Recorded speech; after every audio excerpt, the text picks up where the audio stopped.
आपण मी करता आहे असे मानू नये आणि आपली बुद्धी सांसारिक पदार्थात व कर्मफलात लिप्त करू नये.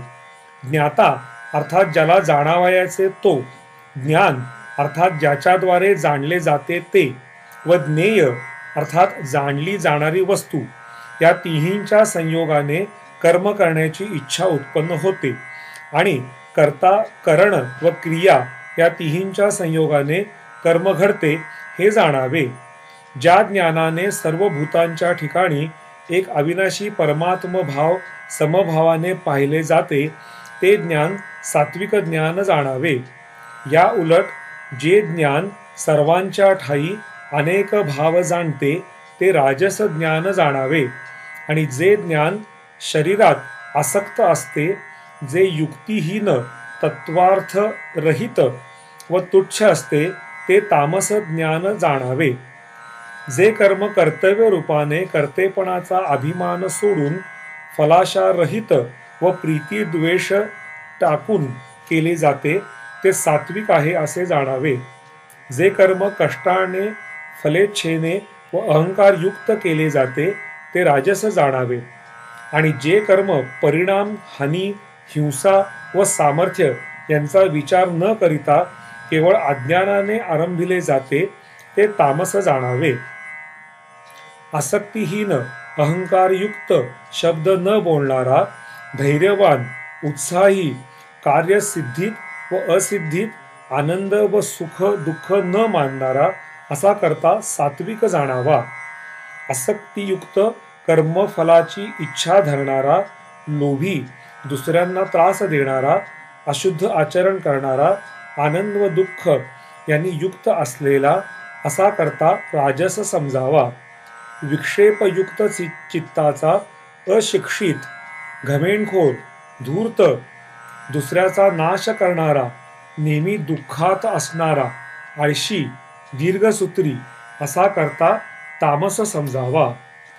प्रवृत्ती मार्ग अर्थात गृहस्थाश्रमात राहून कर्माचे फल व त्यांची आसक्ती सोडून देऊन ईश्वरार्पण बुद्धीने केवळ लोकशिक्षणाकरिता जनक राजाप्रमाणे कर्म करणे व निवृत्ती मार्ग अर्थात अभिमान त्याग करून ईश्वराचे ठाई ऐक्यभावाने स्थित होऊन श्री शुकाचार्य व सनकादींप्रमाणे संसाराचा त्याग करून कर्म करणे.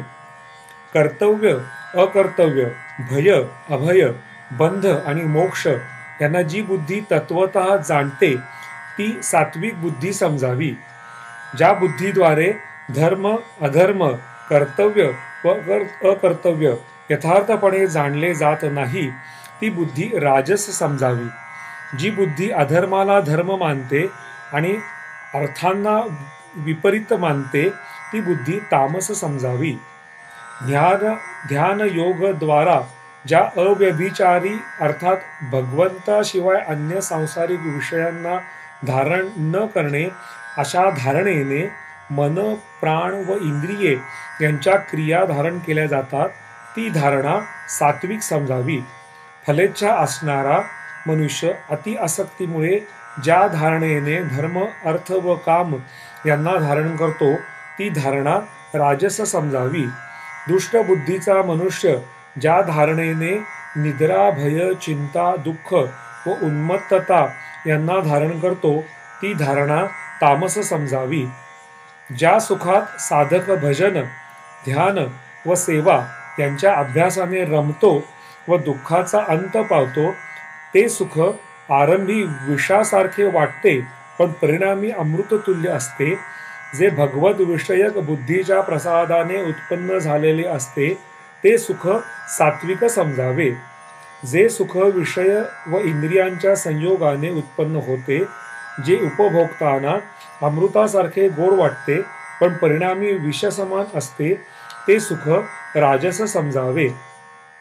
जे सुख उपभोगताना व शेवटीही आत्म्याला मोह पाडणारे असते, जे निद्रा, आळस व प्रमाद यांच्यापासून उत्पन्न होते ते सुख तामस समजावे.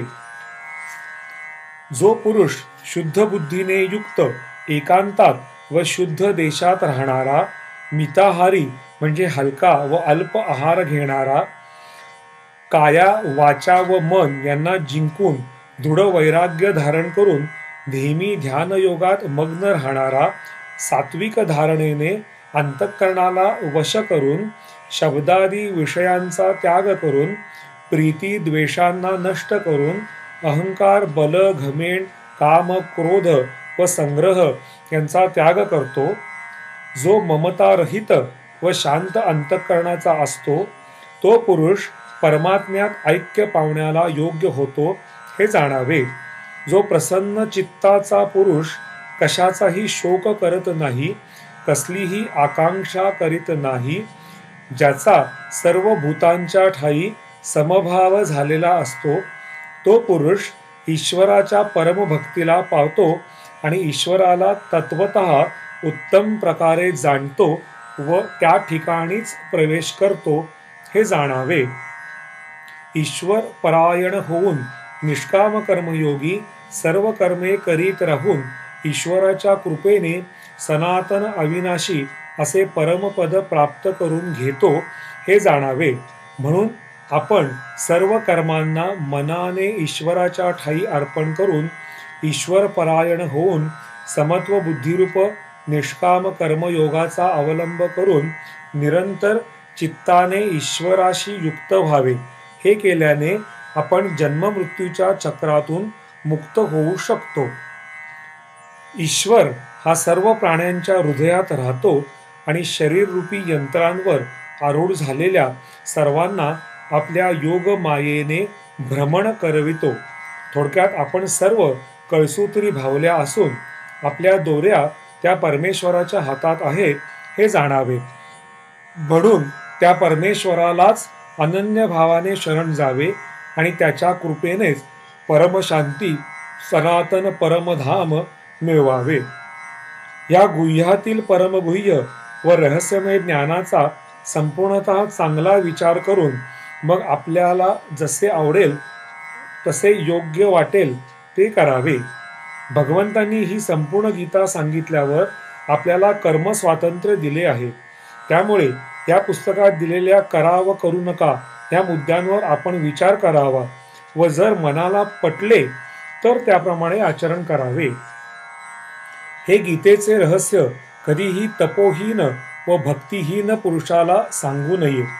तसेच ऐकण्याची इच्छा नसणाऱ्यालाही सांगू नये. जो कोणी परमेश्वराची निंदा करतो त्याला सुद्धा सांगू नये. अर्थात ज्यांच्या ठिकाणी हे दोष नसतील त्यांना अवश्य सांगावे. हे गीताशास्त्र जो परमेश्वराच्या ठिकाणी प्रेम ठेवून त्याच्या भक्तांना सांगतो तो ईश्वराप्रत जाऊन पोचतो आणि तो ईश्वराला अत्यंत प्रिय असतो हे जाणावे. जो या गीताशास्त्राचा नित्य अभ्यास करतो त्याच्याकडून ईश्वराचे ज्ञान यज्ञद्वारा पूजन होते.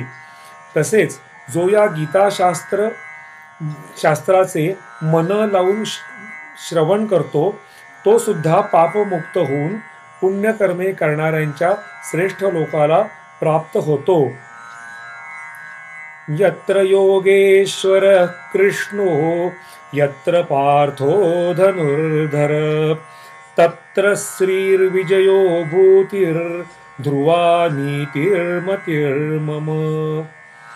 जेव्हा योगेश्वर श्रीकृष्ण भगवान आणि जेथे गांडीव धनुष्यधारी अर्जुन आहे तेथे लक्ष्मी विजय वैभव आणि अचल नीती असते हे जाणावे. ओम तत्सत इति श्रीमद्भगवद्गीतासु उपनिषत्सु ब्रह्मविद्यायां योगशास्त्रे श्रीकृष्णार्जुन संवादे श्रीमद्भगवद्गीता प्रणमस्तु. हरि ओम तत्सत हरि ओम तत्सत हरि ओम तत्सत ओम तत्सत ब्रह्मार्पणमस्तु.